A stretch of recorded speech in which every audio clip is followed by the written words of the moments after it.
Shalom, shalom, shalom, my brothers and sisters of the nation of Israel, so-called blacks, Hispanics, and Native American Indians, the Israelites that the Bible speaks. So welcome, welcome, welcome. I'm your brother Ananias. Brother Unitas. We are A.O.I, the Awakening of Israel, and it's an honor and privilege to come before you as always to give you another edifying and uplifting lesson. And we want to do these things each and every Sabbath, Lord willing, and we appreciate everybody tuning in and will tune in later on. But before we get started, as always, we want to give all honor, glory, and praise to the one, the only, Yahweh by Hashem Yahweh Shai, Yahweh being the Heavenly Father, and Yahweh Shai being His Son, who the world ignorantly calls Christ in the Paleo Hebrew. But nonetheless, we got to give just due what just due is due. So we appreciate you, brothers and sisters, for tuning in each and every week. Those who are tuning in live tonight and those who will later on, Lord willing, we appreciate you. Also, want to just make mention to you, brothers and sisters, to continue to stay strong and continue to fight day in and day out, walking in this truth. It's not going to be an easy walk. The Lord never said it would be easy, but He said, don't fear, but trust in Him in all things. Through His word, we are all healed, and through Christ, we are all strengthened. You know, so nothing is impossible. All things are possible through Yahweh by Shai. All right.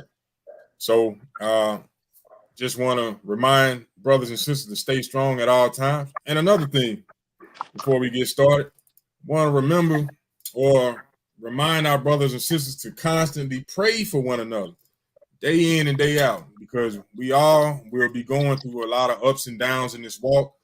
You know, things will not be easy. Others will find things more difficult than others to deal with, but we all gonna go through it. And as the commandments tell us to do, we're supposed to bear one another's burdens. So knowing that we're gonna all go through some ups and downs in life, just remember, just because you understand that you're an Israelite, just because we're in this truth, walking and enduring day in and day out, does not mean that the curses do not apply to our people, that our feelings do not get hurt, that things do not continue to happen. So we got to remember at all times to keep in mind that our people are still hurting and still growing and still developing in these last days. You know what I'm saying? So remember to constantly pray day in and day out for your nation. You know what I'm saying? The Lord tells us that we are supposed to pray without ceasing.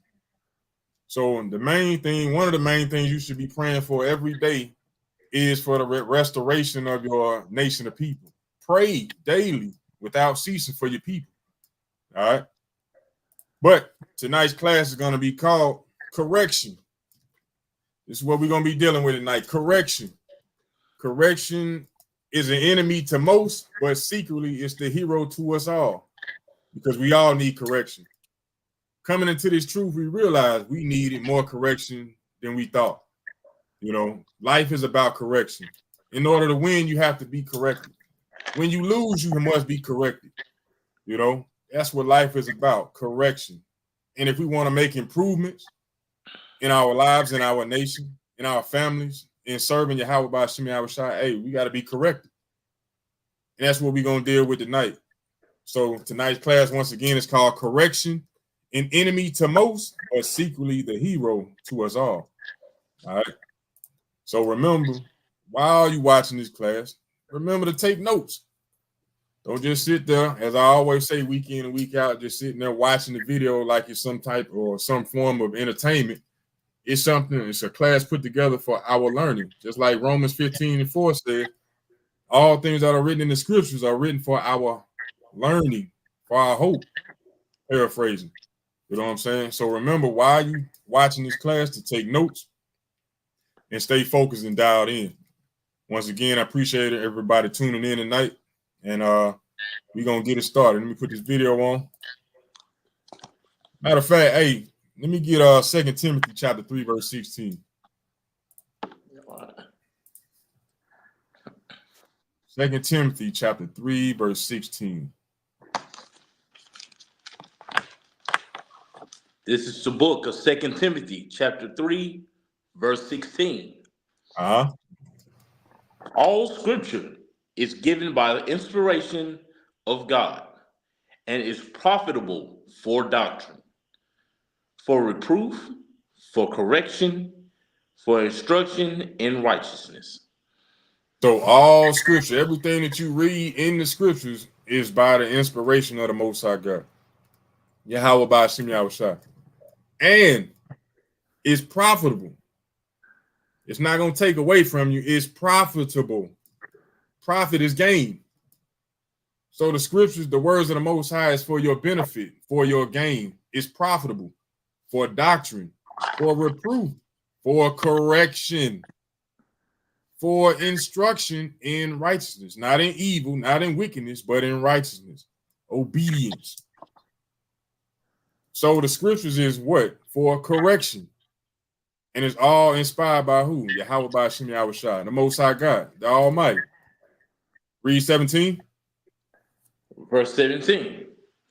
That the man of God may be perfect, thoroughly furnished unto all good works. So we read the scriptures, we apply the scriptures so that we can be made perfect through good works. That's our whole goal. Keeping the commandments, living a life of righteousness. All right. So the scriptures is given to us to reprove us, to correct us, and to instruct us in righteousness. All right. So what I want to do now is play this little video clip. Bear with me right quick. Shalom, King. Shalom, okay. All right. Bear with me. Bear with me.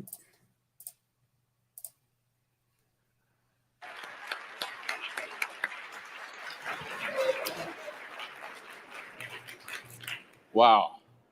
This event is really looking good. You guys, everybody's respecting one another, and it's really turning out nice. I want to get right to the point here. Basically, is okay. Who am I? Everybody knows my name is Officer C. Williams. I've been called Billy D. I'm called Ray Parker. Some people call me the Reverend because I do some singing around here from time to time. But today, what I want to talk about is my biggest job. That's being a father. I look at a lot of these young men in here and I see like these pictures holding the football, got all of that going on. I see that all the time. I see so many people walking around here that show so much potential, but maybe somewhere along the way, that guidance wasn't there. So what I'm trying to talk to y'all about today is each and every one of you, be it you're a father or be it that you have the ability to talk to children in whatever way. I just want to point out the fact that me personally, I didn't have my father. When I grew up at the age of 6, my family broke up. I came from Detroit, east side of Detroit. Came out here and started a new life. Okay, there was a lot of atrocities that go on. I can go the long story. Everybody got theirs. Okay, I'm not trying to go into all of that. But the bottom line was my pops wasn't there. I would see men, they looked like my dad. I missed them. I would want to talk. He wasn't available. It's okay, cool. I grew up, very masculine kid. Okay, love girls, hit hard, like to play ball, like to play basketball, everything masculine. But the thing was the means of passage was missing. I didn't have one. My means of passage was how hard I could hit. My means of passage was how big was my knot in my pocket. My means of passage was how well could I hold my liquor. My means of passage were all of these negative influences because I was influenced by those who didn't have an influence themselves. Blind leading the blind. A bunch of kids out there trying to survive. So I can't take claim to being so smart and making all of the right decisions. I'm here because God allowed me to be here. I didn't grow up saying I'm going to be a correctional officer one day. No, I had much dreams, more grandiose, if you will. Figuring I'm a very talented guy and I could take it anywhere. But God places you exactly where you need to be. I'm very happy to be here. I lost my wife less than 2 years ago, 23 years.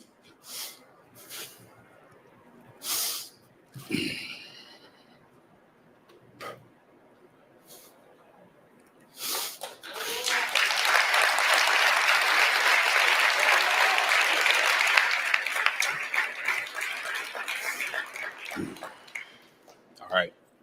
Okay, I got 3 beautiful children. Not having my dad, man, I got a firm fight to be a father. Didn't realize how difficult it was when mama was gone until she was gone. Being a provider is a piece of cake compared to being a single parent. Being involved. I look at a lot of you and I see my son's face when I look at you. And so it gives me a fierce fight. And I'm asking all of you. I hear some of you on the phone. You know, that's my job. I got to listen sometime. You know? And I hear some of you talking to your sons, to your daughters. That's the difference. You see, your presence in their lives gives them validation. They ain't got to find it in the streets. Men who have jobs, busting your tail for that dollar and forgetting about the child that's watching you every day. What's most important right now is to pay attention. We as fathers are logically capable of being able to watch our child and say, you know what? I see that habit. I'm going to curb it right now and get them where they need to be. That's how we do it. And if we do it, if enough of us are trying, you don't have to be way up here, way down there. It's just the fact that you say, I love you. I'm watching you. Makes a world of difference, man. Because it's that guy in the street that say, hey, man, I got you. He ain't really got it. Ain't nobody gonna ever have you like your daddy got you. When you love your child and you understand the pains of life, you will fight. And I ask all of you, men, stand up, be fathers. And this will change tomorrow, I promise you. Thank you. All praises for that, you know. And that's a message to our brothers who are out here watching, you know, in this truth, to continue to stay in your role, know your role, and live in it, stand in it, you know, because as that man just said, that correctional officer, he said he didn't grow up with his.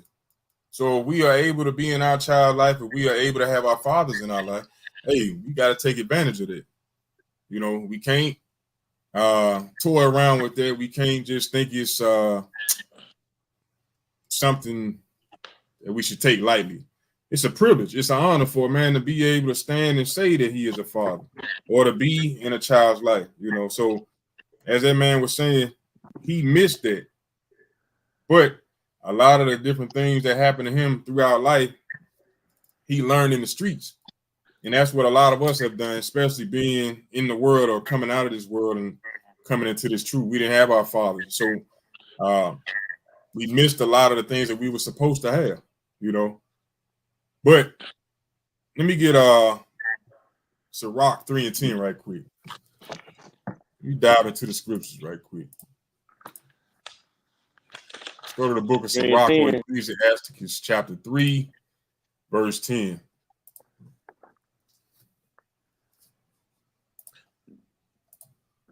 This is the book of Sirach, chapter 3, verse 10.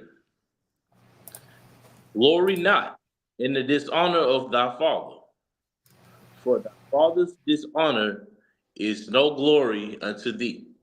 Just as he was saying in that video, you know, when he didn't have his father in his life, you know what I'm saying, he fell to the streets, you know, and he was talking about how he lived his life, or his life was based on how fat his pockets were, or how hard he could hit, or how many women he could get with. You know, that was the image, or that was the notion that was pushed on majority of us throughout life. You know, but the scriptures tell us, glory not in the dishonor of thy father. Don't glory in it. You know, they made songs back in the day. I can remember one off the top of my head. Papa was a rolling stone. Wherever he laid his hat was his home. And that story or that song went into this man running around, sleeping in different homes with different women. Wherever he went, that's where he laid his hat. That's where he considered to be home. But when you actually dig into it and listen to that song, it was promoting whoredom. You know, it was no honor in it. But we today glory in it. And in fact, our people today make so many songs on that to speak on something that's righteous is unheard of. You know, but the scriptures command us not to glory in the dishonor of our fathers. For thy father's dishonor is no glory unto thee. So the things that we chase after and spend our time on in this lifetime, for the most part, it's not for glory. It's not for honor. Not of ourselves as men, not as fathers, not as men in our nation. Because all we do for the most part is chase after money. There's no honor in that. No honor whatsoever, because we're, like he said, we'll neglect our families for the need of money. We'll neglect our families, spending time pouring in. We will neglect our families in order to pay a bill to still stay broke. There's no honor in that. So the Lord said, glory not in the dishonor of thy father. You know, Pops used to have 5, 10 women on his arm. Ain't no honor in that. You know what I'm saying? He used to shoot up. He used to smoke. Used to pop pills. Ain't no honor in that. And that dishonor is no glory to the child. You know what I'm saying? Read verse 11 right quick. This is verse 11. For the glory of a man is from the honor of his father. Read that again, brother. For the glory of a man is from the honor of his father. You see that? For the glory of a man is the honor of his father. The great things and the great works that his father before him have done and laid before him, that is his honor. Think about that. The things that are laid out by the father for the son, that is the son's glory. That is his honor, what his father did. Just like when you read about Yahushua, the works that he did, he was glorified by his father, but his father was glorified through his works. Read on. And a mother in dishonor is a reproach to the children. And likewise, the same way, just like verse 10. And a mother in dishonor is a reproach to her children. You out there selling your body, being ornery, mannish, hey, you are a reproach to your children. You know, no glory, no honor. Once again, the scriptures are all written for what? Our correction, for instruction. All right. Go to Proverbs chapter 2, verse 10. Proverbs chapter 2, verse 10. We're going to read that to 17. Proverbs 2, verse 10. Yes, sir. All right. The book of Proverbs, chapter 2, verse 10. When wisdom entereth into thine heart, and acknowledge is pleasant unto thy soul. Verse 11. Discretion shall preserve thee, and understanding shall keep thee. You see that? Thee, go ahead, read it. All right. Discretion shall preserve thee, and understanding shall keep thee, to deliver thee from the way of the evil man, from the man that speaketh forward things, who leave the path of uprightness to walk in the ways of darkness, who rejoice to do evil and delight in the forwardness of the wicked. Verse 15, whose ways are crooked and they forward in their path, to deliver thee from the strange woman, even from the stranger which flatter with her word. Verse 17, which forsaketh the guide of her youth, and forgetteth the covenant of her God. For her house. All right. That's it. That's okay. It. So just going back to verse 10, it said, when wisdom enter into thine heart, the knowledge is pleasant unto the soul. So the more wisdom that you gain, the more pleasant things that you will endure to your soul. The more knowledge you gain, the more wisdom you gain. And then you will become, that knowledge and that wisdom will be pleasant unto your soul. That's why the Lord tells us to constantly meditate on his word day in and day out. Because when we build ourselves up, when we apply these precepts, when we store up these precepts, hey, it's going to be pleasant to our soul. And the discretion that they shall give you, the wisdom, the knowledge, the precepts, it shall preserve thee. Preserve meaning to save you. Understanding shall keep thee, keep you upright, keep you pushing, keep you on fire.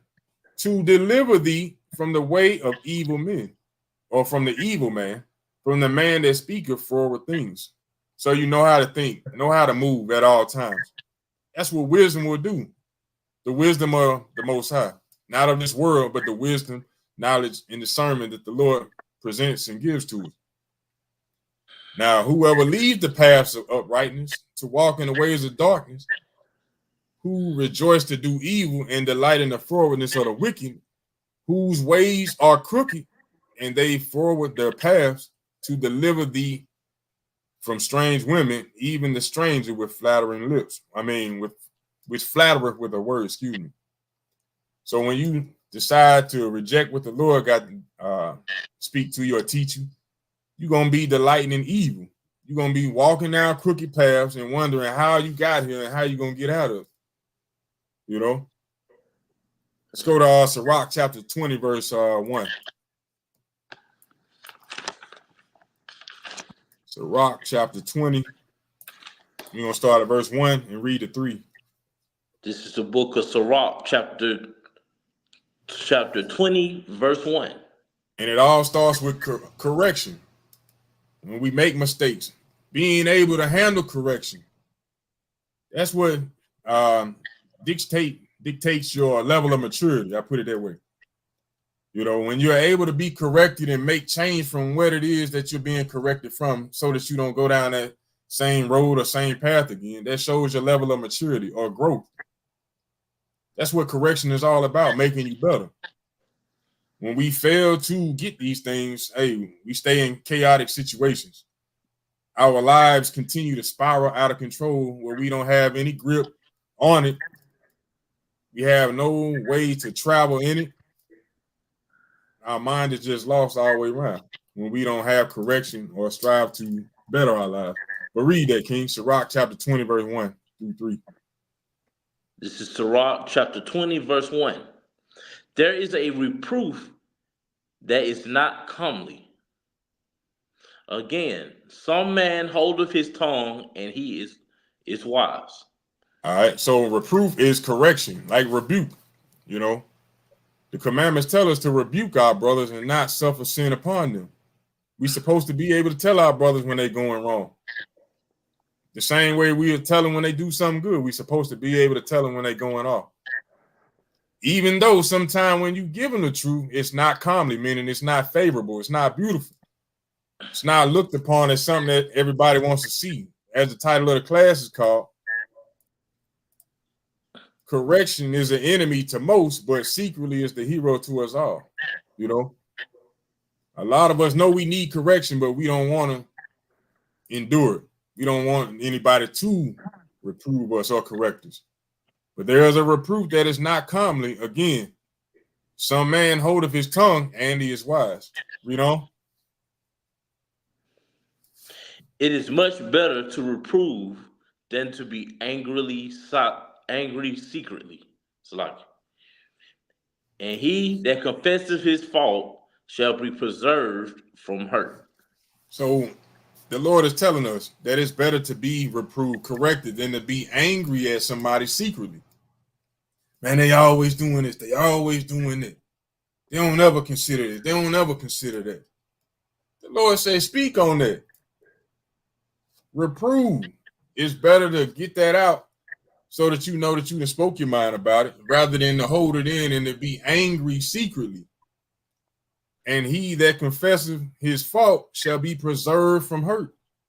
So when they admit their faults, they shall be preserved from future endeavors where they end up hurting individuals. Because a lot of people do things not knowing. You know, a lot of us be like, hey, man, that's common sense. Why you didn't do this? Why they didn't do that? A lot of people, well, what you would call that is assumption. Thinking that somebody knows this and knows that. Mm-hmm. But a lot of the time, we assume things, but people actually truly don't know what's going on. So rather than holding these things in secretly and building up a hatred or a bitterness, we're supposed to reprove our brothers and sisters. And when we confess these things, or when they confess their faults, hey, they are preserved from future hurt of other individuals or from hurting themselves. That's the whole point behind it. You know? Verse 3.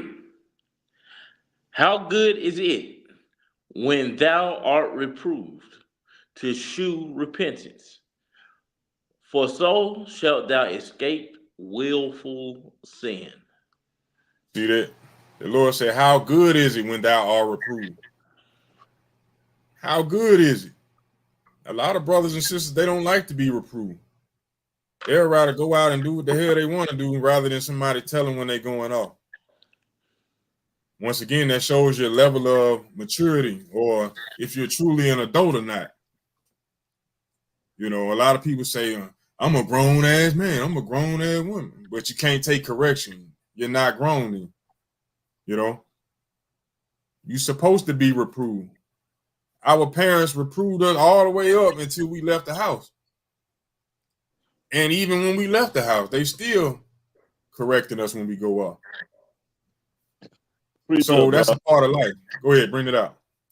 The book of Ezekiel, chapter 2, verse 7 through 8.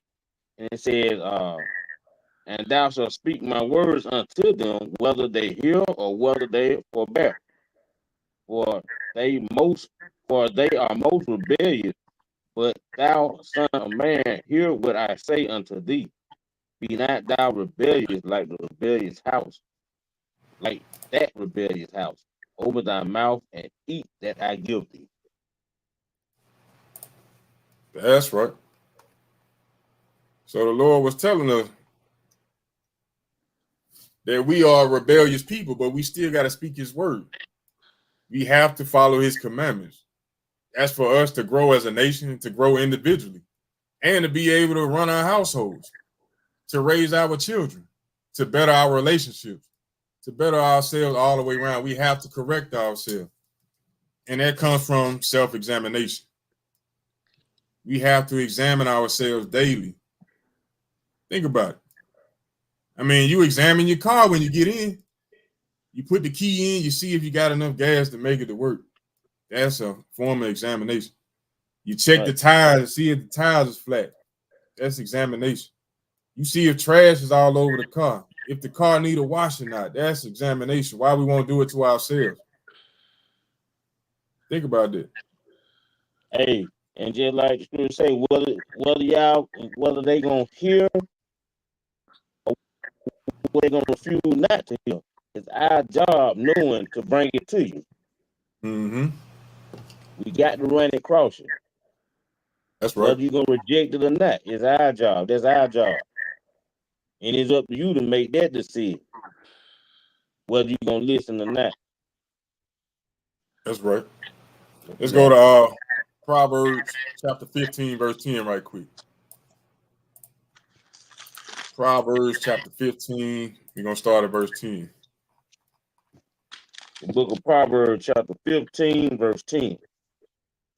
Correction is grievous unto him that forsake the way, and he that heareth reproof shall die.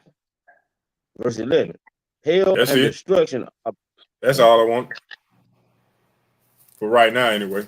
But it says correction is grievous, meaning it's hard for a brother or sister to adhere to when they forsake the way.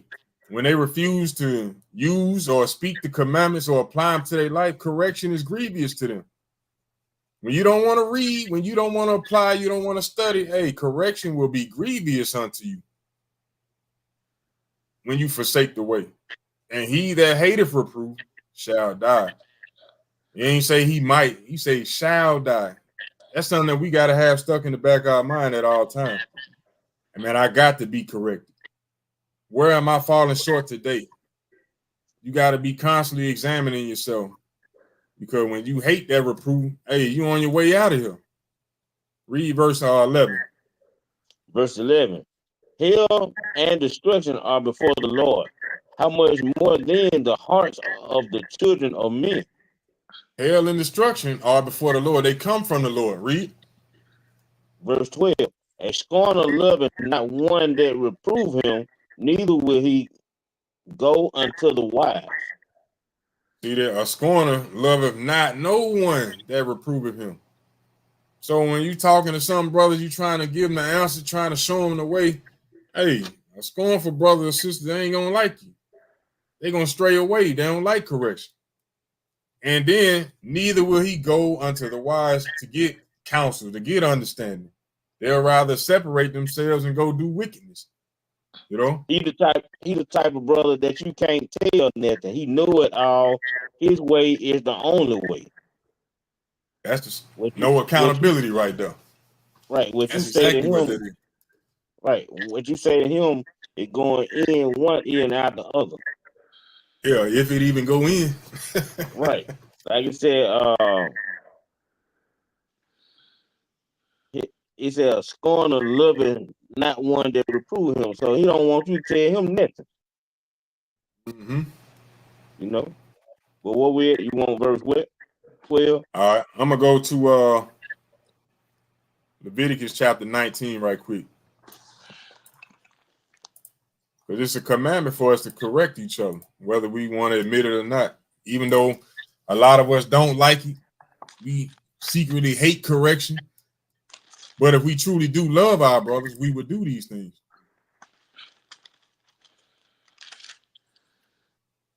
And not wait on somebody else to do it. If we see it need to be done, we speak on it. You know? Leviticus Right. chapter 19, verse 17 to 18. This is the book of Leviticus, chapter 19, verse 17. Thou shalt not hate thy brother in thine heart. Thou shalt in any wise rebuke thy brother and not suffer sin upon him. Thou shalt not avenge nor bear any grudge against the children of thy people, but thou shalt love thy neighbors as thyself. I am the So Lord. think about that. The Lord said, rebuke your brother. Don't hate him. If you truly love your brother, thou shalt in any wise rebuke thy neighbor and not suffer sin upon him. You got to tell that man or that woman or that child when they going off. If you truly love them, you know, rebuke is better than secret love, you know. Thou shalt not avenge nor bear any grudge against the children of thy people, but thou shalt love thy neighbor as thyself. Now, you would want somebody to tell you when you're going off. So why wouldn't you tell somebody else when they going off? You know what I'm saying? That's what the Lord wants from us. Show true love towards your brothers and sisters by letting them know when they go off, when they breaking the commandments. You know, a lot of brothers try to come up with different doctrines to try to justify their wickedness, you know, or justify them not following the commandments. You know, we still got to give them that rebuke. Still got to give them that love, give them that understanding, whether they hearken to it or not. If we truly do love our brothers and sisters, we'll tell them when they're going off. What they do with it after that, that's on them and between the Lord. You know what I'm saying? All right. Let's go to Galatians chapter 4, verse 16. Go ahead, King. Yeah, I just want to say then, if you're a person that's in the truth, you're gonna tell your brother or sister what they need to hear and not what they want to hear. That's what right. they want to hear might not be worth a damn. What they need to hear is what it counts. That's And right. if you in the truth and they ain't in the truth, damn what they want to hear, you tell them what they need to hear, what's gonna save their life. They want to hear, it's okay to eat pork, but you tell them eating pork gonna send your ass, gonna make your ass miss out on the kingdom. Tell them what they need. That's what they need to hear. Bring it They out. don't need to hear all everything good long as you pray over it. They don't need to hear that. That's a lie. You tell them what they need to hear, not what That's right. they want to hear. That long as you pray over it is good. That's what they want to hear. But you tell them what they need to hear. And when you just sit back and think about what the Lord wants us to do concerning each other, He wants us to rebuke each other. Not only is it love, but it's a form of boldness as well. You know, majority of our people today, we scared. Don't want to speak, don't want to tell the truth. Out of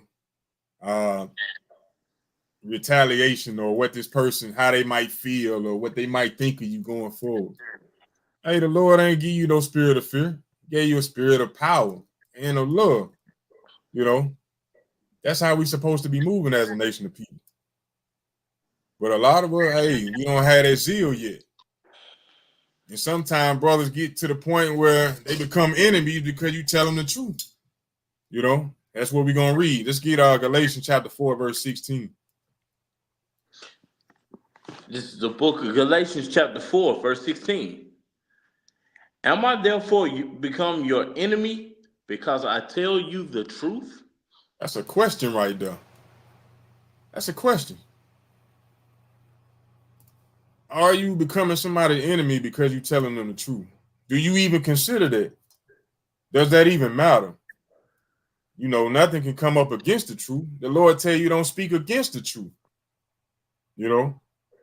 So when you speak the truth to somebody, hey, who gives a damn if you become an enemy because of it? This is what you're supposed to do. You know, but some ain't gonna take it that way. And as stated in the beginning of this class, that's why we gotta pray for our nation.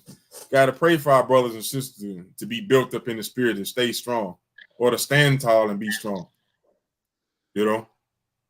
From there, let's go to Amos 5 and 10. Correction is a mighty tool. It's a mighty thing. And as stated earlier, it's something that we all need. Amos 5 and 10. The book of Amos, chapter 5, verse 10. They hate him that rebuketh in the gate, and they abhor him that speaketh uprightly.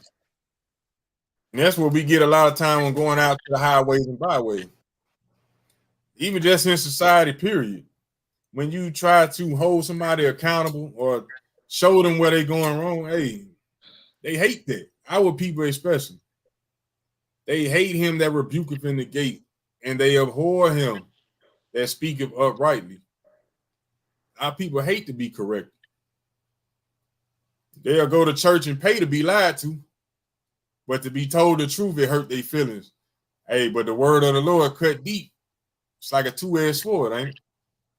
According to Hebrews 4 and 12. It's supposed to cut you. It's supposed to improve you. Cut off them infirmities, impurities. Cut off them lies, them false doctrines, them things that you've been groomed to believe in, you know.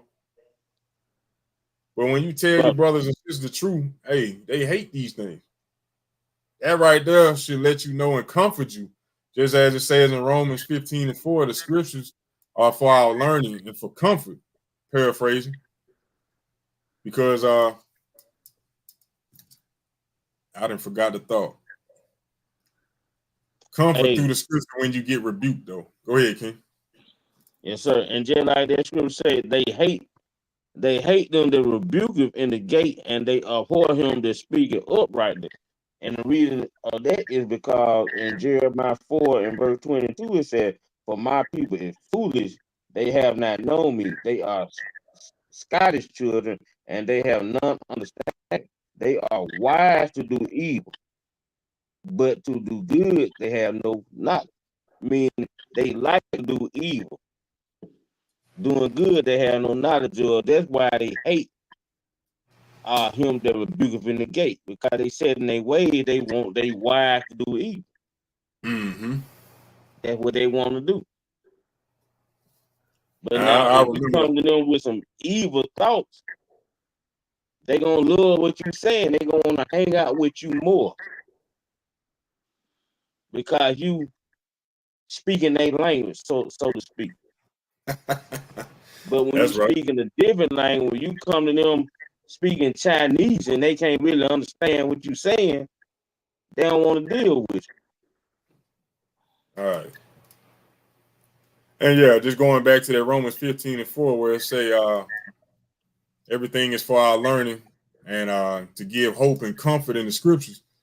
When you read a verse like this, Amos 5 and 10 is saying that they hate him that rebuketh in the gate. That should give you comfort, letting you know that you will be hated for speaking the truth. It's going to come. Hate is coming from that. When you correct your brothers and sisters, hey, know that hate is coming behind it. That should give you comfort right there that you're doing the right thing. you know. And that's why a lot of our people love the Christian church, because there is no correction, no rebuke. You can go in there and do what the hell you want to do. That's why they'll freely go in there, faithfully go in there, jumping up and down, hopping and skipping, paying to be lied to, eating abominable food, celebrating pagan holidays, you know, loving everybody else in the world. Ain't no correction in there. Ain't no discipline in the Christian church. None whatsoever. That's why people love that. It's no correction. Coming into this truth, you have to come into discipline now. You know, you have to move in a different manner. You have to set yourself aside. That's why the Lord said, I chose you to be holy. Once you realize you're Israelite, now you got to move in another manner. You can't move like everybody else in the world. You different. You special. You got to carry yourself in that manner. But let's go to Proverbs 29 and 15 right quick. Proverbs 29 and 15.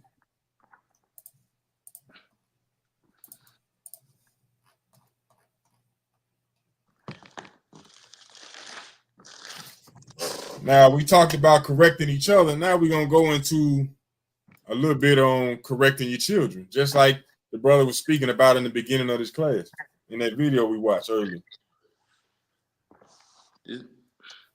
The book of Proverbs, chapter 29, verse 15.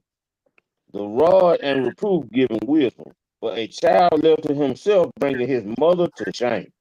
You see that? The rod and reproof give wisdom. That rod is that switch, is that belt given to that child. But the child left to himself without that rod or reproof or correction, he's going to bring shame to his mother and to his household, to his father. When that child is left to himself, that's why we have to be in our children's life on a day-to-day basis. And like the scriptures say, give them no liberty. Bear their neck down, meaning give them things to do.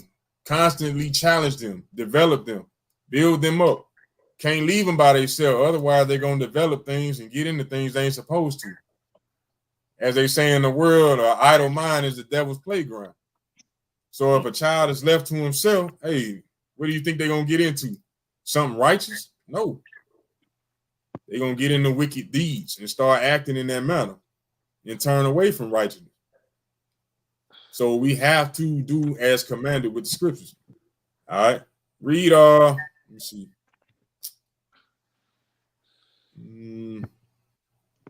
All right, read 17.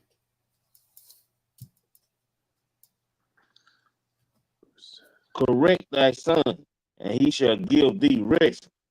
Ye shall give, yea, he shall give delight unto thy soul. So the Lord is saying, when we correct our sons and daughters, and he shall give thee rest. Correct the son, and he will give thee rest. When you don't correct him, he's going to give you heartache and pain. Ain't going to be no rest. He's going to be in and out of jail. You're going to be on the run. You're going to be causing chaos in the neighborhood, in your household. That's why we're supposed to correct them. And it says, yea, when you do these things, he shall give delight unto thy soul. When you correct your sons and daughters, they shall be a delight unto you. But when you fail to give them the correction that they need, you see what's going on in society today. They running them up. They run around like monsters, killing one another just for stepping on a shoe, you know, just because he felt like it. You know, catching bodies is it's the new fad now. It's the new trendy thing to go out and kill. You know, when we don't correct our sons, when we're not in our sons' lives pouring into them, teaching them, you know. All right, let me play this video clip right quick. We have to correct our children, regardless how we feel, how they feel. It ain't about feelings. It's about what the Lord said. All right. Let me see. Which one is it? Yeah. I used to hate how strict my parents were when it came to me growing up as a child. But now, as I look at the kids today, my parents saved my life. One thing I really disliked and couldn't understand when I was younger is why my parents never allowed me to go to sleepovers. Because when I was younger, my only priority was my friends. Period. But what I didn't consider was the dangers that could already be lurking in the home when it comes to different family members, or just the dynamic that they have and how it could affect your child. I also didn't like the fact that I couldn't stay out late and hang out with my friends. But now as an adult, I realized that after a certain time, there's nothing in those streets but danger and trouble. I needed to stay my butt at home. You know what I'm saying? One of the sayings they used to say in the world was, "Ain't nothing open after 12, but a club, but a club and some legs." You know what I'm saying? So that's what her parents were shielding her from whoredom, adultery, fornication, all manner of lewdness, wickedness. She hated it, but looking back on it now, she loves it. She appreciates them. This is why it's not about feelings. If you truly love your children, love your people, you'll correct them. I hated the fact that my parents were so involved in my studies growing up. I hated it. I wished my parents were more laxy-daisy with my grades like the other kids were, because they could do whatever they want and they didn't have the pressures of their parents trying to get them to get these good grades. But now that I'm older, I realize that I carried that work ethic, that discipline, that focus into my career. And with it, I'm able to focus and get things done in a diligent and fast way. I could literally go on and on about things that I didn't understand when I was younger, but now do as an adult. So I don't know which young adult needs to hear this, but I know you think your parents might be doing a lot or doing too much, but trust me, one day you're gonna appreciate it. There are kids out there who wish that their parents were more involved in their life, who actually gave a damn about what they do or what they want to be when they grow up. So don't take an involved and caring and even overprotective parent for granted. You might not understand now, but trust me, later you will. That's a good lesson right there. Parents, keep that in mind to continue to push and build for your children, knowing that they don't understand what's going on. But show videos like this to your kids so that they will understand when you discipline them, when you want greatness out of them, why they must or why you continue to do what you do. Because you know better. You know what you're trying to get them to achieve. If given the option, they'll sit on their ass all day. They'll play on their phone. They'll watch TV all day, but they don't know any better. They don't know that the enemy is plotting against them to keep them blinded to what's going on. They don't know that. But we as parents, we know these things. And the scriptures speak on these things. All right.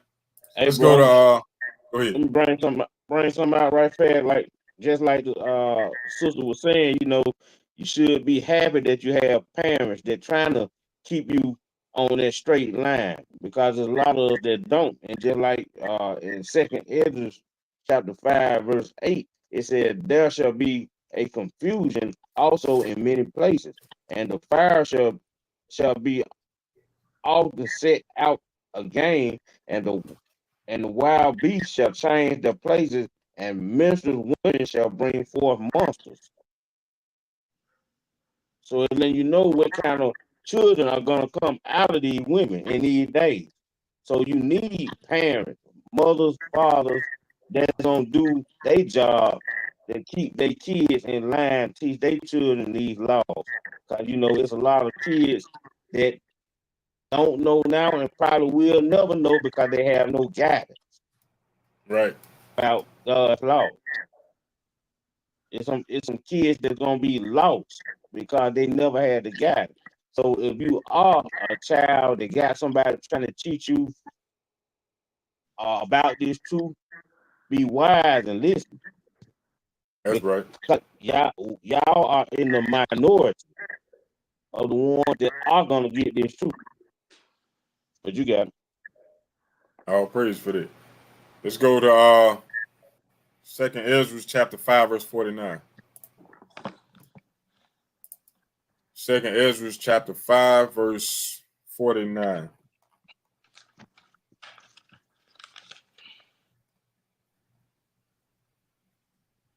This is the book of Second Ezra, chapter 5, verse 49. For like as a young child may not bring forth the things that belong to the age, even so have I disposed the world which I created. So this scripture is going into another story that was being spoken about. But the thing I wanted to pull out was the very beginning of this verse says, "For like as a young child may not bring forth the things that belong to the age," meaning to as a child ain't gonna know the things that an older or mature individual will know. So just as the sister was saying in that video, even though you are disgruntled as a child, upset when your parents are in your business, they want to know what you're doing on that phone, why you ain't working, how you doing at school, why you didn't do that, why you didn't do that. Hey, because you don't know the things that the age know as a child. So we have to give you this correction. All right. A child is not born with the wisdom that an elder has. From there, let's go to Proverbs chapter 22, verse 15. Proverbs 22:15. The book of Proverbs, chapter 22, verse 15. Excuse me. Foolish is bound in the heart of a child, but the rod of correction shall drive it far from him. See that? So the Lord is letting you know, just like we spoke about earlier, about when you rebuke somebody, they're going to hate that. That should give you comfort. But also, he's letting you know that foolishness is bound in the heart of the child, meaning foolishness is that's all that's in the mind of the child. Foolishness. But the rod of correction shall drive it from him, drive it far from him, because they'll realize I don't want that rod of correction on me. I don't want that no more. That was painful. Just like that child putting a hand on that stove. That's painful.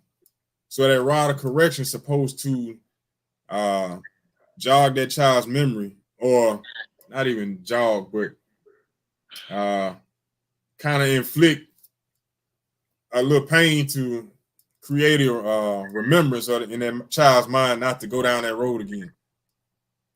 That's why the Lord said foolishness is in there.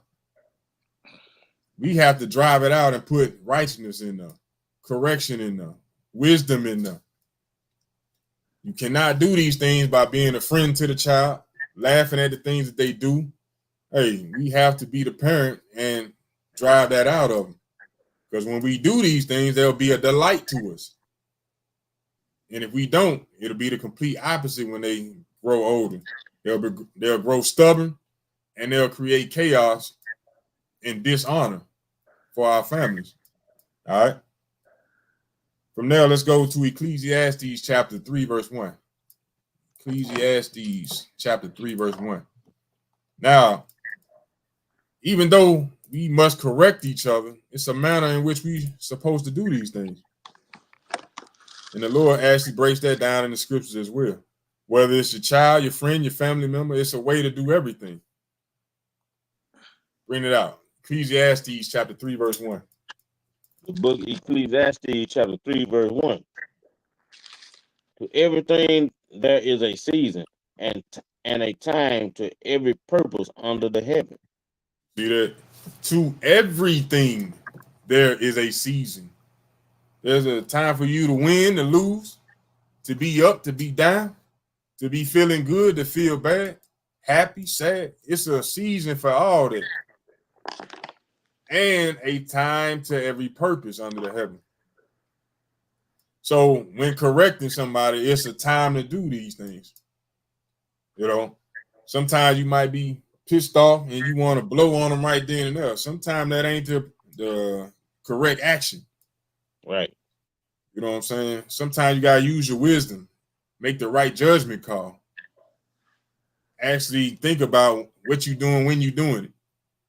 It's a time and a place for everything. The Lord let you know these things. So we can't just go off of what we see on TV or what Big Mama used to do back in the day. You know what I'm saying? You say something out of the way, she pop you in a damn store, slap the hell out you. Nah, it's a way to do everything. Right. But these are the things we have to come back to as a nation of people. All right. From there, let's go to Sirach 31:31. Sirach or Ecclesiastes chapter 31, verse 31.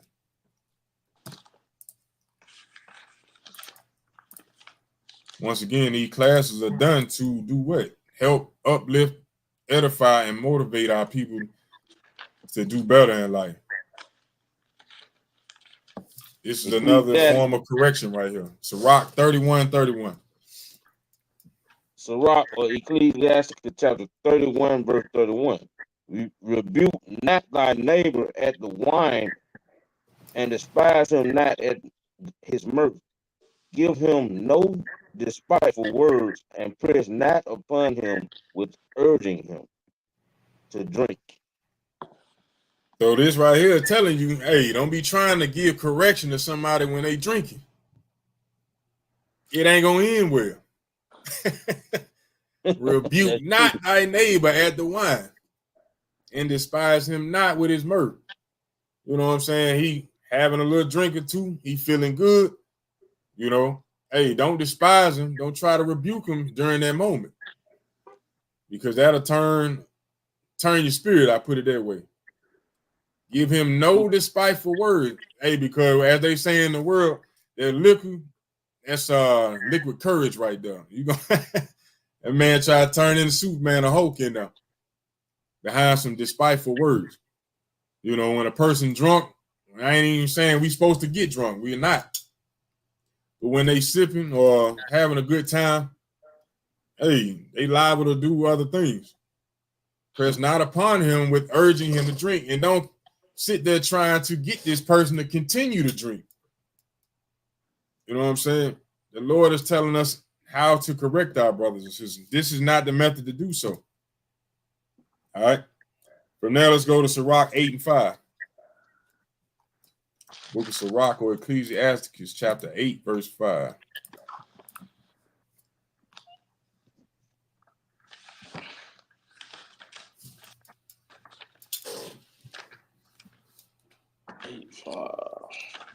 Okay, this is Sirach chapter 8, verse 5.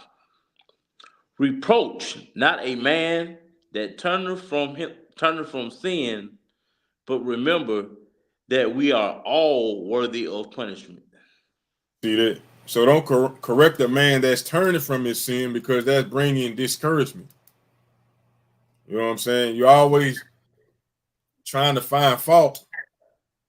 You got a brother or a sister, they turning from their sin. You know, just say for an example, you got a sister that it came out of wearing pants, but immediately you're talking about how they still eating the abominable food. That's going to discourage them. Mm-hmm. You know what I'm saying? Build them up.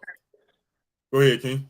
No, I just saying, in that situation, a person gonna feel they trying to do the right thing, and you still hitting them, knocking them about something else. They gonna feel like they can't win for losing, and like you said, gonna discourage them from trying to do the right thing. Right. So once again, the Lord is telling you what? Reproach not a man that turneth from sin. That go from man and women. But remember that we are all worthy of punishment. Though we might know about a few more commandments, we might be even keeping more. We should be. But because a brother or sister slide or fall, hey, we all worthy. We all should have been put to death. So we got to have mercy upon our brothers and sisters. Not that we don't want them to do better, not that we shouldn't be encouraging them to do better, but hey, we got to remember, hey, we all fall short. We all worthy of that punishment. But as they continue to learn and grow and build, hey, uplift them, motivate them. You know what I'm saying? Get that daily exhortation that the Lord speaks about. You know? From there, let's go to Proverbs 9 and 8. Proverbs chapter 9, verse 8.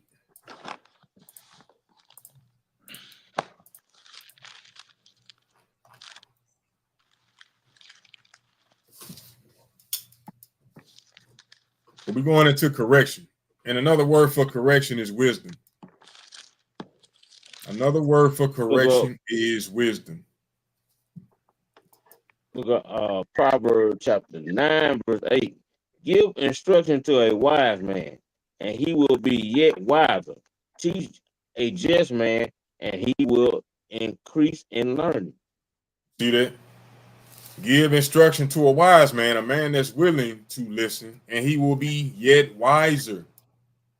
Teach a just man, and he will increase in learning.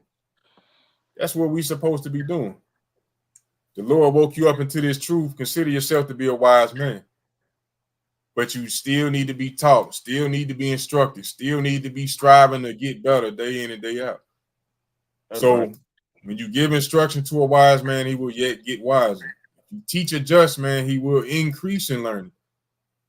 And if you're in this truth, that should be your main goal anyway. Every day you should be striving to learn something new, especially about your heritage, about our nation, about you individually, and about how to serve the Lord better. Daily increase. All right. So now let's go to Matthew chapter 18. Book of Matthew chapter 18.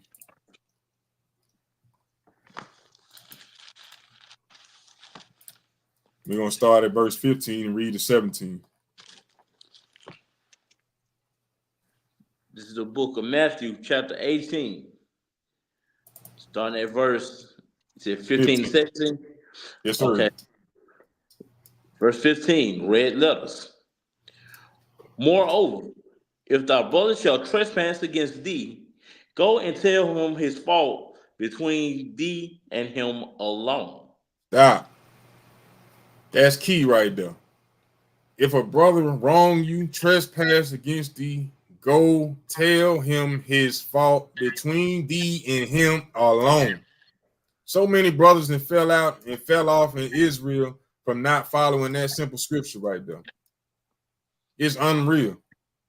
A brother will wrong him and say something, rub him the wrong way, rather than going to this man and doing exactly what the scriptures say, they'll go and do it their own way and wonder why chaos bloomed from it. Read. If Read he it again shall from the top. hear Read it from the moreover, top. verse 15. Moreover, if thy brother shall trespass against thee, go and tell him his fault between thee and him alone. If he shall hear thee, thou hast gained thy brother. If it says, if he shall hear thee, thou hast gained thy brother. So you got to go and talk to the man or the sister by yourself. Think about this when you was in the world. You always said, we would always say, if you had a problem with me, why you ain't just come to me? Why you gonna go talk to everybody else about it? Why you ain't just come to me? We'll do that in the world, but when the scriptures say being in the truth, we'll go completely against it and wonder why chaos sprung up behind it. Blows my mind.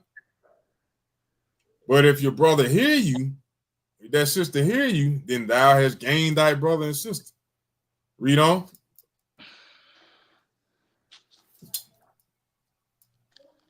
Like that's Verse 16. Verse 16. But if he will not hear thee, then take with thee one or two more, that in the mouth of 2 or 3 witnesses every word may be established. Because from the witness of one man, the Lord ain't dealing with that. The Lord said it got to be in the mouth of 2 or 3 witnesses. 2 or 3 witnesses made a matter be established. So if that brother or sister will not hear you, then you take somebody with you. 2, preferably, to hear the matter so that they can be established. Not 1, but 2.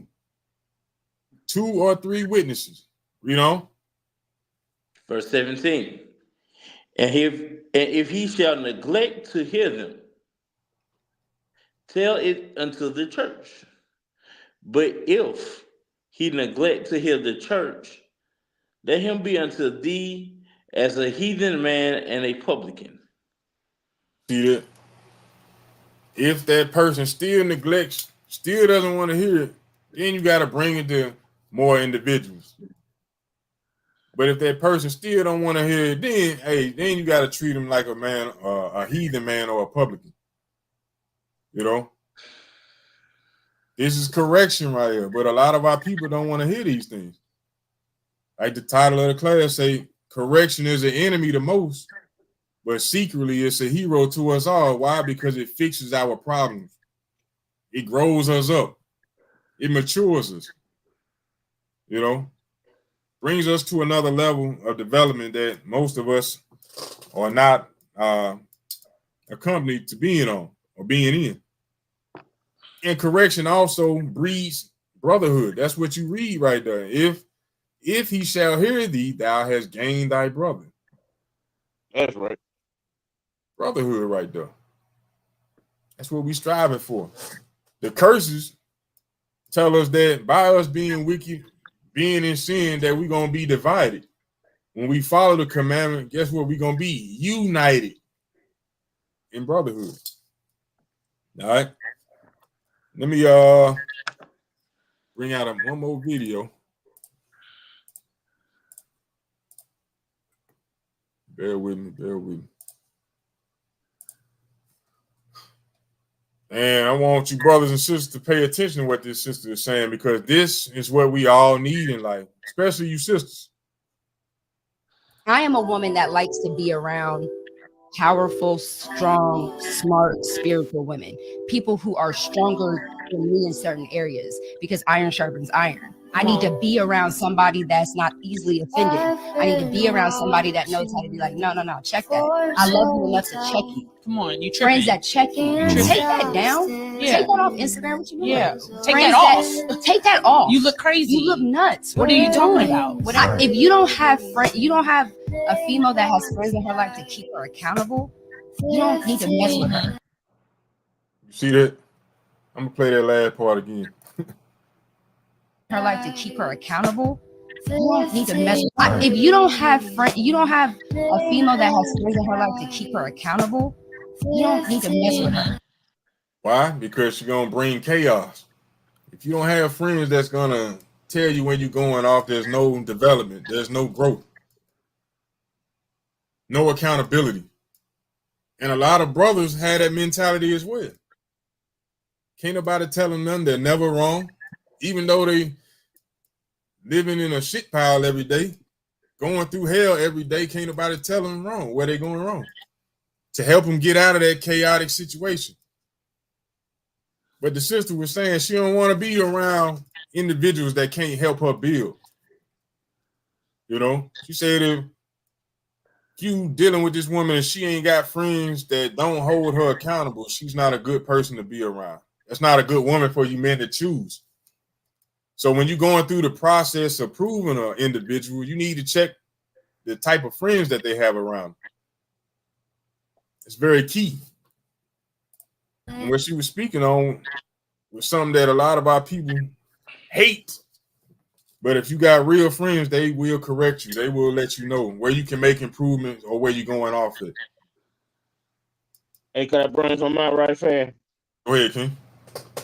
And if we got any youngsters that listen to this class that you teaching today, if you are a youngster and you the type of person hot-headed and quick to get upset and quick to want to go do some type of wickedness, and you got some buddies instead of telling you, encouraging you not to do what you thinking about doing, instead of encourage you not to do it, but they telling you to do it and hyping you up to do it, that's who you don't need around you. You need somebody who's gonna try to persuade you to do the right thing. You know, you don't need somebody, that person that's encouraging you to go do something stupid. That's not your friend. That person don't really care about your well-being. But the one that you 9 times out of 10 not gonna like is gonna be the one that's telling you, "Hey man, why you acting so stupid? You need to chill. Let's rethink what you're trying to do." That's the one that you're not gonna like, cause he looking at it in a whole different light than you are, and you don't want to hear what he got to say. You gonna listen at the one who trying to encourage you to do wrong and end up getting you killed, locked behind bars for a good part of your life. Right. Good point, King. So we have to have people around us that's gonna look out for us, that's gonna help us hold ourselves accountable, motivate us, and build us up. And as the scripture said, it's a time and a place to do all things. But when you correct the wise man, he will do what? Increase in learning. All right. So let's go to the book of Acts, chapter 18, right quick. I'm gonna give you an example of this. Let's go to the book of Acts, chapter 18. This is the book of We're gonna Acts, start at verse 24. We're gonna read that to 28. chapter 18, starting at verse 24. And a certain Jew named Apollos, born at Alexandria, an eloquent man and mighty in the scriptures, came to Ephesus. All right, so this is a man named Apollos who was mighty in the scriptures. He was teaching, just like Paul and them, teaching. Read.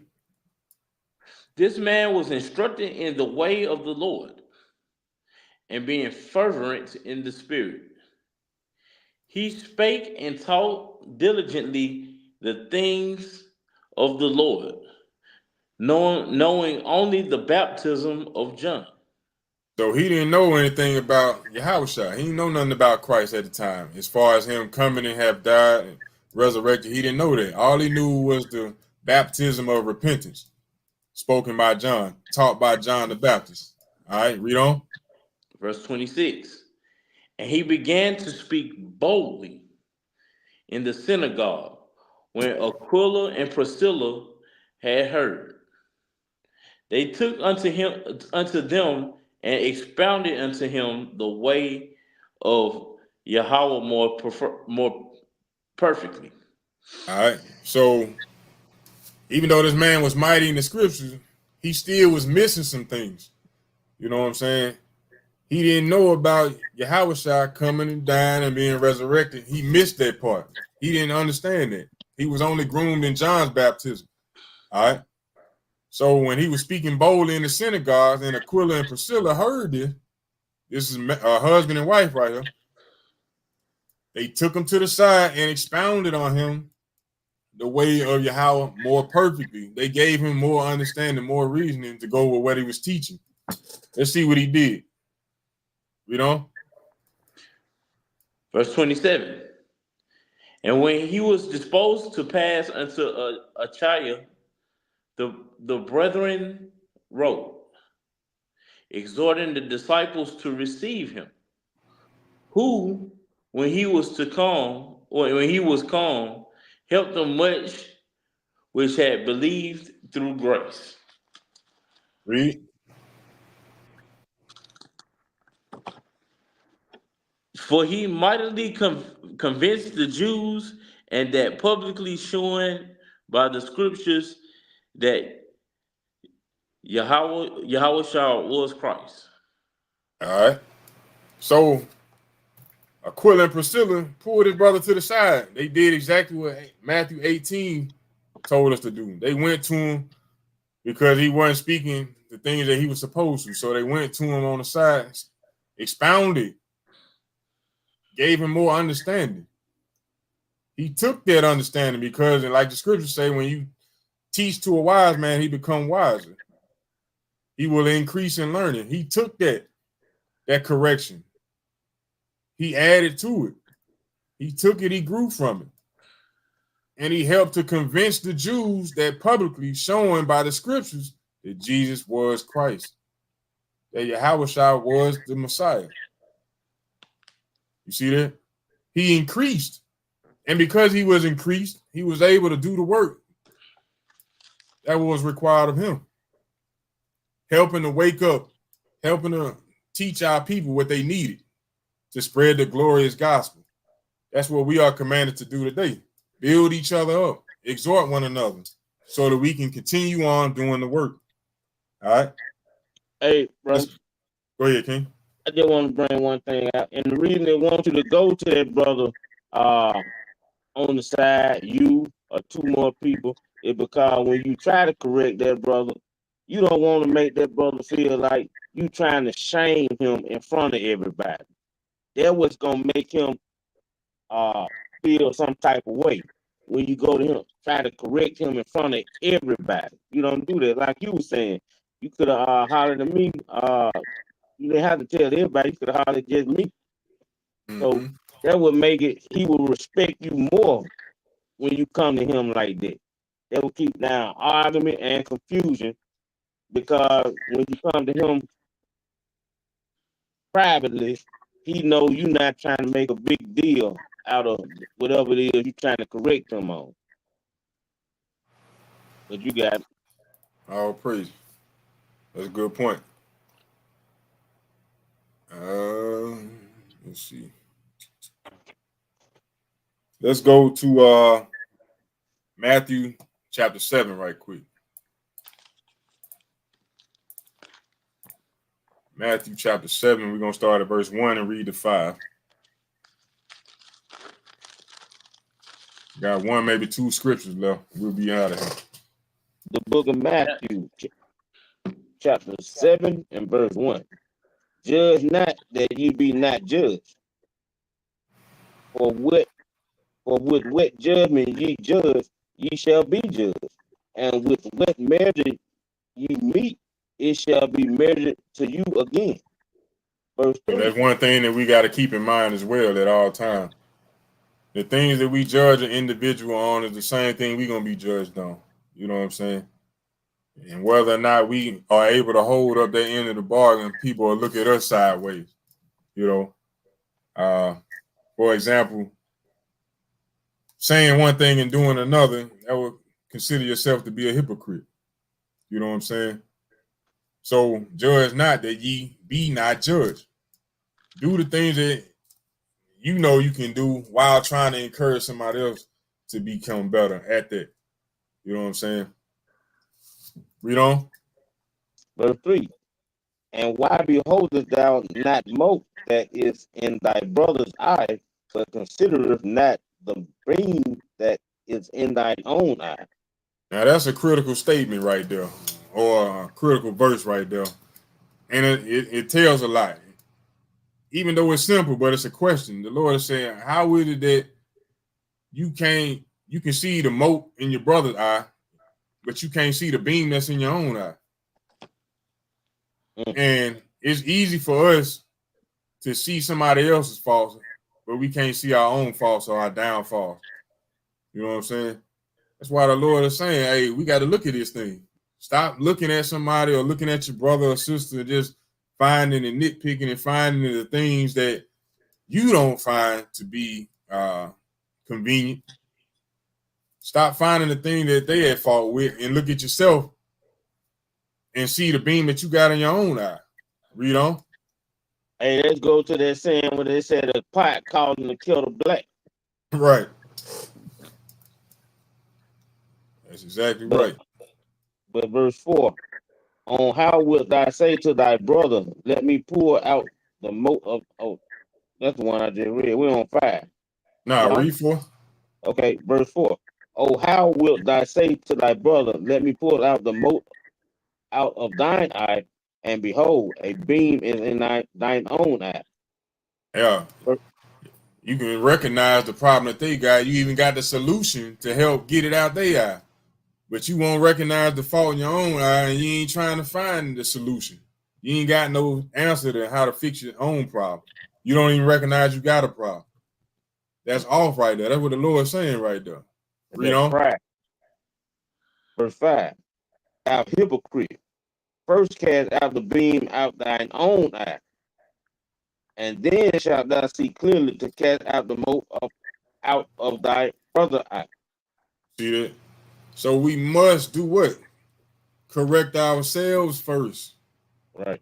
Correct ourselves first before we go trying to help somebody else. Pull they mote out their eye. Pull the beam out their eye. We got to correct ourselves. You know, now, if it's something that you have overcome, you have learned to overcome, and you trying to help them to overcome that, hey, that's good.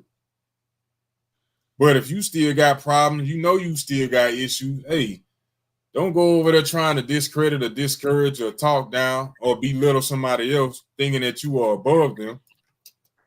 Hey, you got to cast out your own being. And that's something that we all got to strive to do day in and day out. We ain't perfect, but we striving to be there, you know?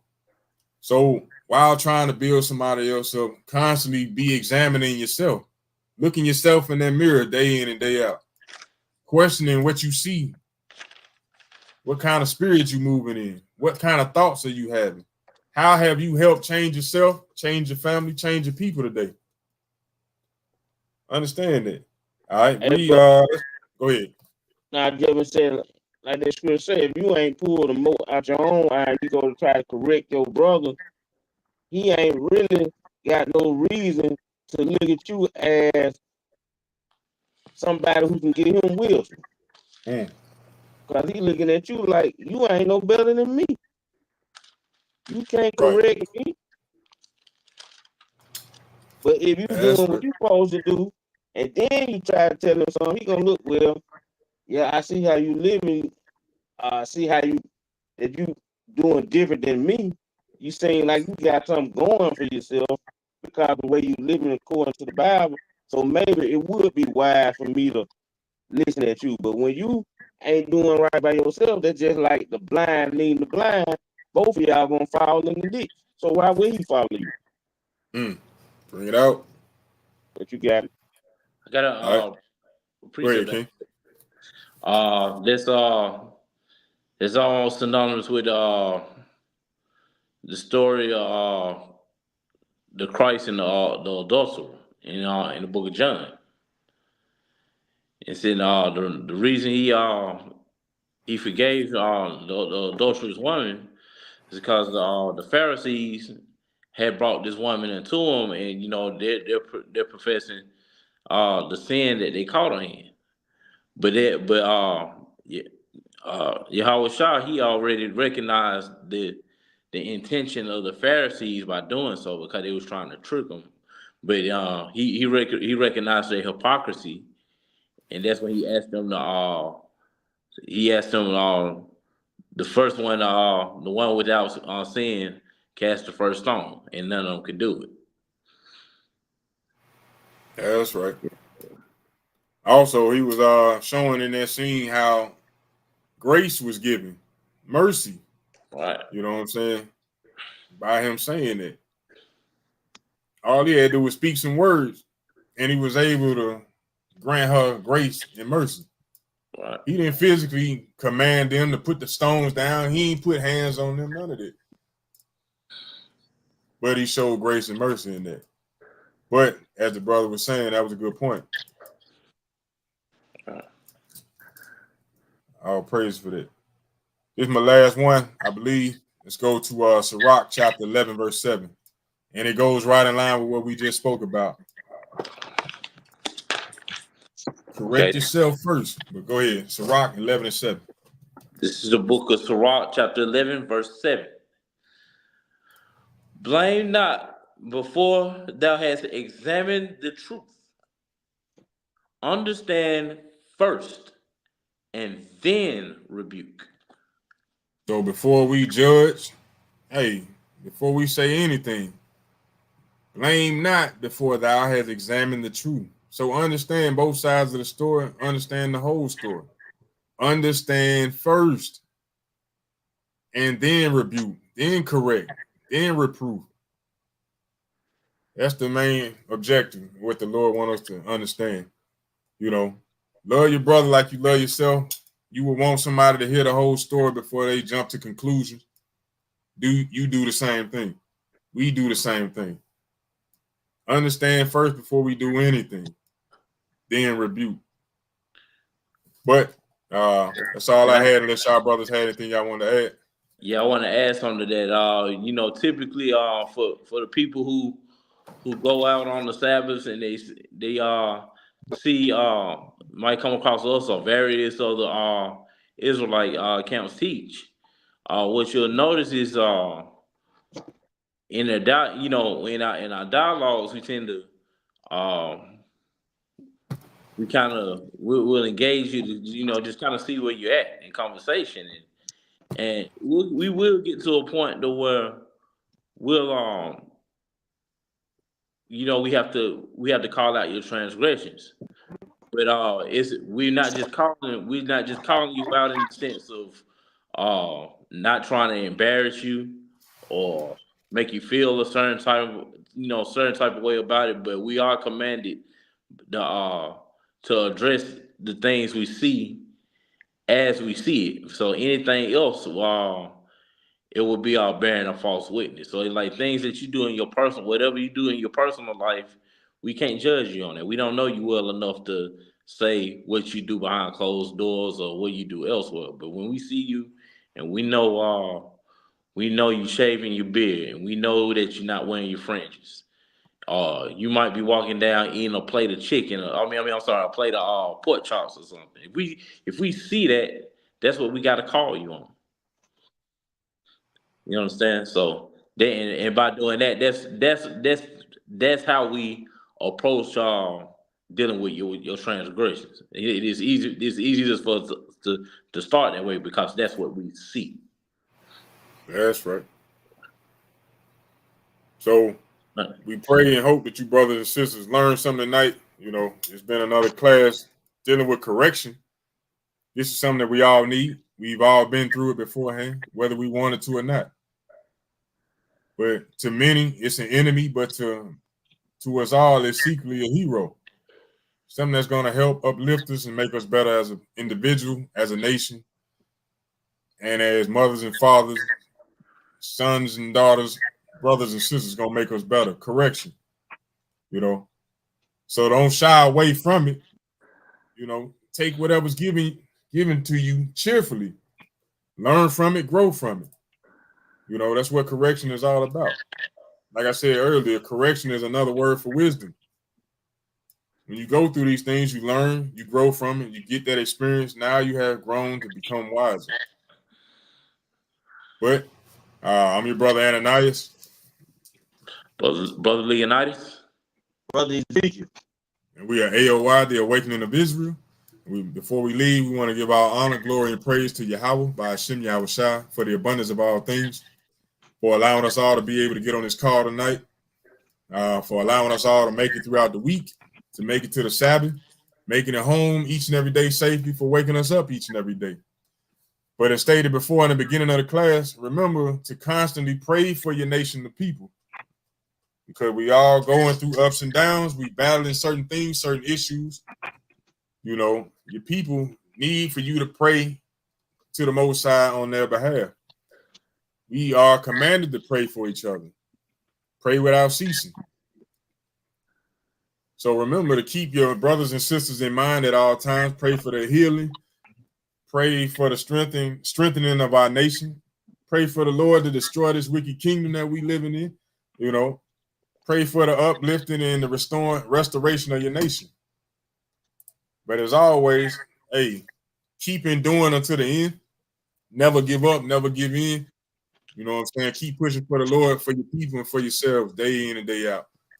But on that note, we say shalom, shalom, peace and grease to you all, and we out. Shalom.